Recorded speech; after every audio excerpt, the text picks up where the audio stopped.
Alors bonjour les amis, comme prévu, je vais réaliser la vidéo sur le phénomène que j'ai appelé le villagisme. Alors, dans cette vidéo, je vais partager le sujet en deux parties. D'abord, la première partie, j'ai appelé le villagisme villageois, d'accord ? Et en deuxième partie, je vais parler du villagisme, le villagisme anti-grande ville, anti-moronien, par exemple, anti-grande ville, ce que avant on a appelé les villes de pouvoir, hein, médias ainsi, d'accord ? Donc je disais, la première partie sera consacrée, ça va être rapide, on ne va pas faire 5 heures. Alors, la première partie va parler du villagisme villageois, et la deuxième partie du villagisme anti-grande ville, anti-moronien, le villagisme anti-grande famille. D'accord ? On va aborder ces deux points-là. Alors, d'abord, le villagisme villageois. Hein, le villagisme villageois. Comment j'appelle ça ? Comment je définis ça ? Alors, le villagisme villageois, ça sera le prisme par lequel l'individu se pense, agit et s'identifie. D'accord ? Donc, le villagisme villageois, c'est le prisme par lequel l'individu agit, se pense et se vit, s'identifie. Donc, l'idée que partout, peu importe l'espace, le temps dans lequel il se trouve, il va agir en pensant au village. D'abord, vous avez remarqué que c'est souvent un réflexe, en tout cas grand comorien, parce que c'est ce que je connais beaucoup, mais on m'a dit aussi que dans les autres îles, ce phénomène est très particulier et très prenant. C'est quand vous rencontrez un Comorien, souvent, en tout cas grand Comorien, dès qu'il vous aborde, la première chose qu'il vous demande, d'où venez-vous ? C'est-à-dire de quel village ? Bien souvent, avant même de vous demander votre nom ou votre prénom. D'accord ? Mon frère, vous êtes d'où ? Hein, un Comorien, il va dire, bon, moi, là, il va nous... Et donc, il va d'abord demander ton village, avant même de demander ton nom. Sans dire long, c'est comme si l'appartenance villageoise prime sur tout, en fait. D'accord ? Il se vit d'abord comme quelqu'un qui vient d'un village. Et donc, du coup, il va agir par ce prisme-là, par le prisme de son appartenance. Donc, comment ça, il va agir ? D'abord, il va agir, disons,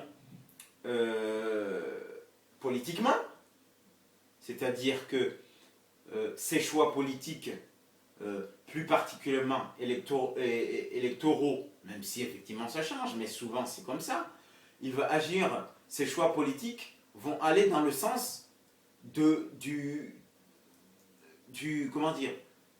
l'appartenance villageoise du candidat. Est-ce il vient du village, hein? S'il ne vient pas du village, qu'est-ce que les gens du village ont décidé qu'on va élire ? Souvent par clientélisme. Hein, on est ensemble, on décide qu'on va élire une telle personne. Ensuite, quand vous avez des responsabilités, vos choix de recrutement, hein, vont aller dans le sens du village, hein, prendre des gens qui sont plus ou moins proches du village, qui viennent du village. Quand vous avez des responsabilités judiciaires, par exemple, vous allez favoriser certains. Dans votre bureau, vous allez favoriser d'abord le clan, la famille, et ensuite le village. D'accord ? Et ça a une conséquence terrible parce que, mine de rien, on privilégie d'abord l'appartenance, hein, au lieu de privilégier les compétences. Hein. Combien de fois, et c'est encore plus accentué, et j'allais même dire, et là j'avais pas prévu ça, mais j'ai l'impression que cette constitution qui est la tournante est venue pour confirmer ce phénomène d'une manière plus exponentielle, c'est-à-dire d'une manière plus nationale. D'accord? C'est-à-dire que maintenant, vous allez voir, gouvernorat, maintenant, les gouvernorats, dès que maintenant c'est le tour des Moéliens ou des Anjouanais, vous allez voir des fonctionnaires qui vont venir de tout, la plupart ils vont venir de l'île, de la personne en question. Hein, et quand le ministre vient d'une telle région, tous les fonctionnaires du ministère vont venir de la région du ministre. Et ainsi, et puis ça va se restreindre, ça va commencer par le village, ensuite la région, ensuite l'île. D'accord? Donc il faut croire que chez nous, ce phénomène a une grande emprise. Et parmi les conséquences, c'est qu'on choisit plus les gens selon leur appartenance que par rapport que selon leurs compétences. Ça a aussi une autre conséquence, une conséquence plus sociale. Je parle par exemple de mariage. Okay?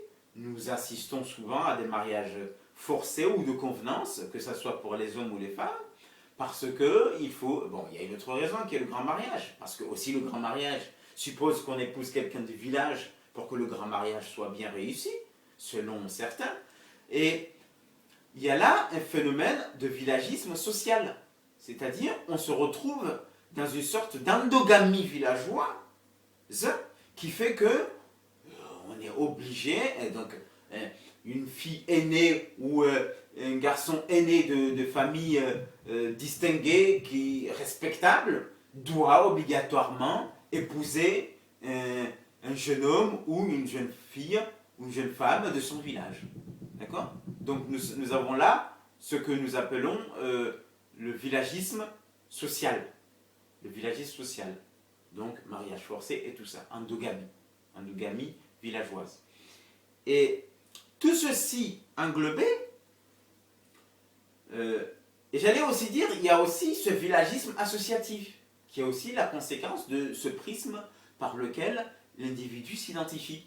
C'est-à-dire que il est rare ici de voir des associations d'intérêt commun, national.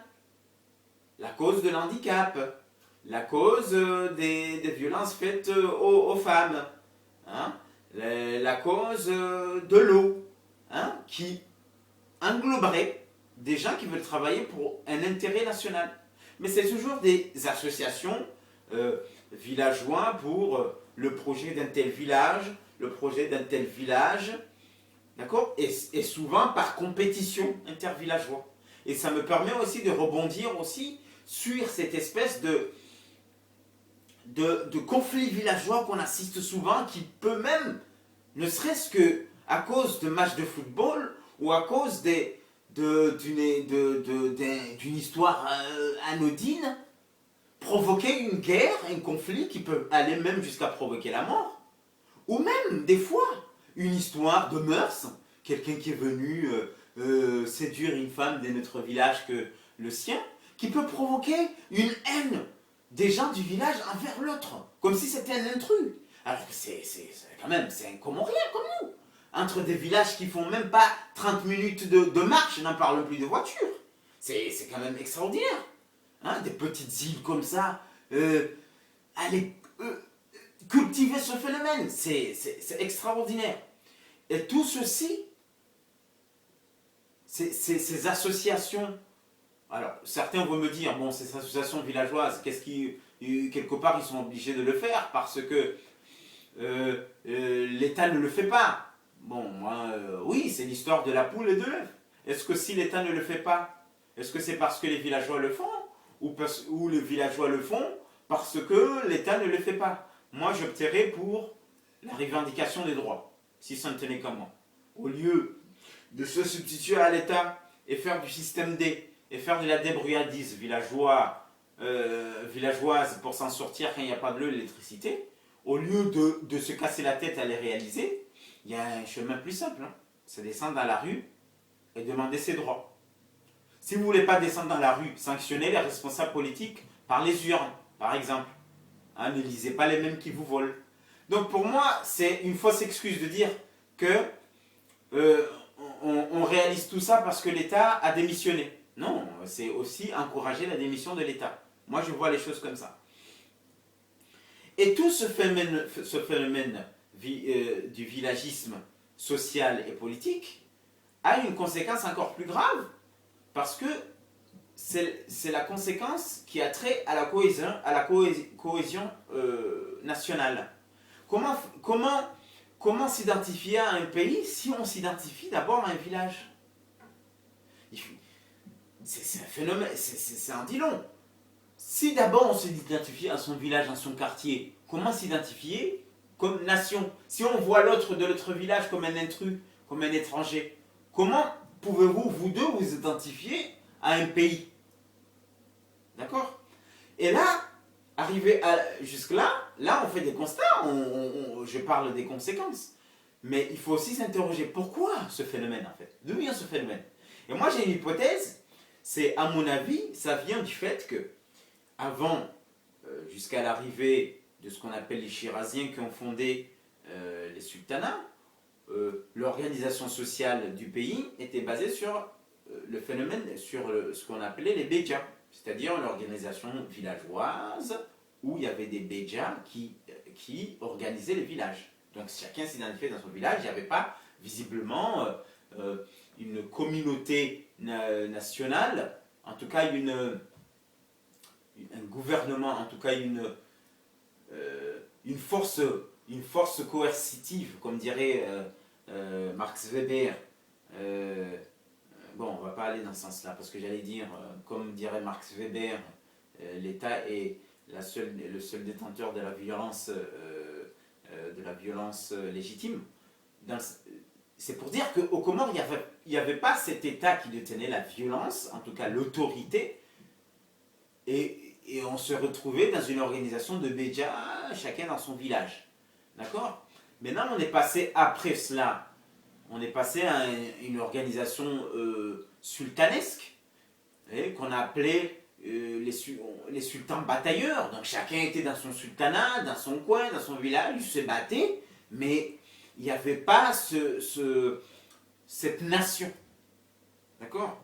Cette identité nationale, même s'il y avait le Tibet, hein, par la suite, mais il manquait, à mon avis, hein, après les historiens peuvent, les anthropologues, les historiens peuvent contredire, mais il n'y avait pas cet état, hein, cette force supérieure qui pouvait unir la nation. Et la faute revient à ceux qui ont pris l'indépendance après la colonie, qui n'ont pas su passer de cette organisation sultanesque vers une organisation nationale, d'accord, qui pouvait faire en sorte que les gens s'identifient à un pays au lieu de s'identifier au village. Ils ont au contraire cultivé ce fait-là, ce fait du villagisme. Et donc je disais qu'en deuxième partie,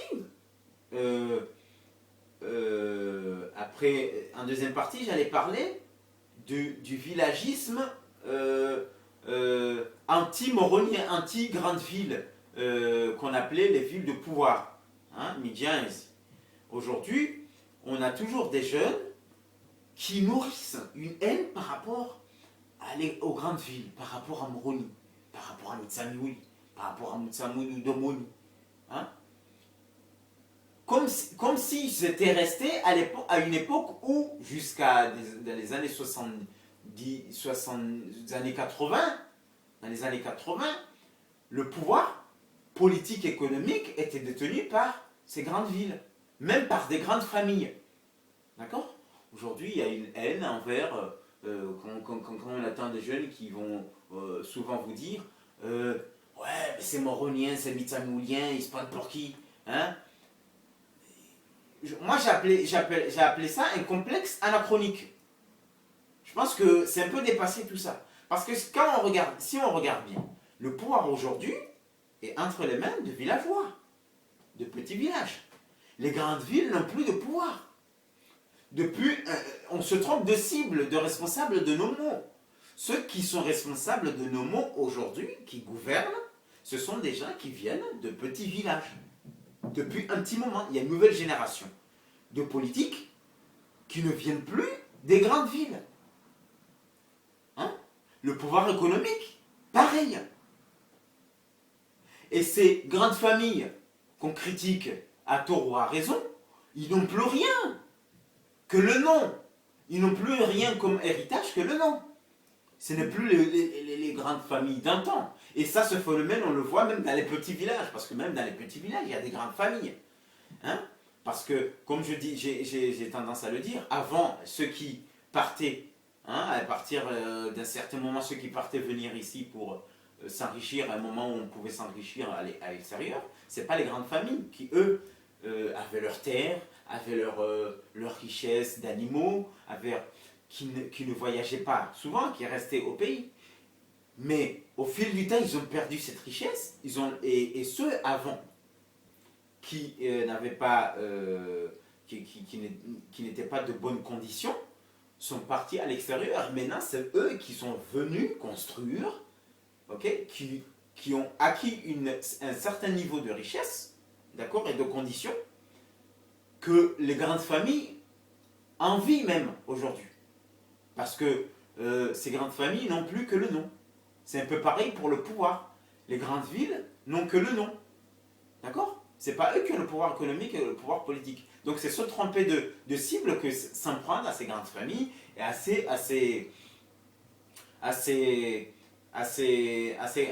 grandes villes. Hein, même si effectivement il y a encore quelques dinosaures qui sont là. Mais tout de même. D'accord? Et voilà ce que moi j'ai appelé le villagisme anti-grande ville. Anti-mononien, anti-domonien, anti-mitsamboulien. Voilà ce que je voulais dire par là. Donc c'est un villagisme nourri par un complexe que j'ai appelé anachronique. Même si effectivement il y a quelques brebis galeuses qui sont nostalgiques d'une époque où il y avait les Ikea des grandes villes, où ils venaient se servir des esclaves et les exploiter comme ils voulaient, hein, qui restent encore nostalgiques de cette époque et qui prennent de haut les gens qui viennent de la campagne et des villages lointains. Effectivement, il y a quelques cons qui sont dans cet esprit-là. Hein, moi j'appelle ça les gardiens du temple, les gardiens des temples, qui sont arc-boutés à un statut qu'ils n'ont pas, d'accord ? On dirait qu'ils ont envie de remettre l'aristocratie. Mais c'est des exceptions. C'est des exceptions. Voilà. Voilà en quelques mots, parce que visiblement, on ne veut plus qu'on soit long dans les vidéos. Ce que je voulais dire concernant ce phénomène du villagisme qui a un grand pouvoir aujourd'hui dans notre pays. Voilà, je vous remercie et je vous souhaite une agréable soirée. Salut.